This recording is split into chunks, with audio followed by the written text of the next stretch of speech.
Vendredi après-midi, un important feu de broussailles s'est déclenché au camp militaire de Bitche. À l'origine de l'incendie, un exercice de tir.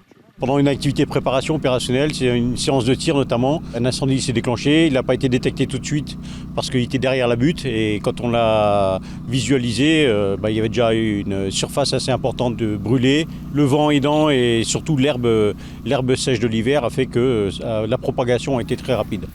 C'était un tir de munitions classique, non incendiaire, mais avec les ricochets, les pierres hautes, ça génère aussi des étincelles. Donc le risque zéro n'existe pas dans ce domaine, malgré toutes les précautions qu'on prend. Nous avons pu suivre le capitaine Gutzmann. L'officier coordonne les actions sur le terrain, il guide les sapeurs-pompiers dans leurs opérations.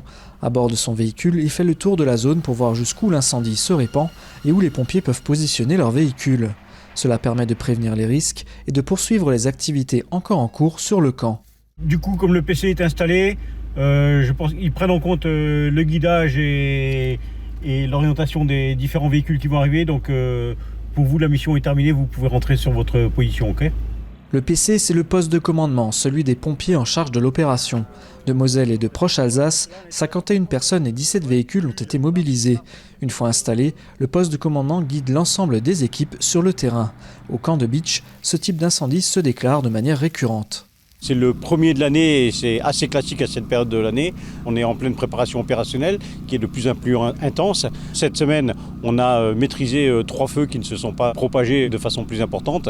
Comme vous le voyez sur ces images, l'incendie touche une partie relativement importante du terrain.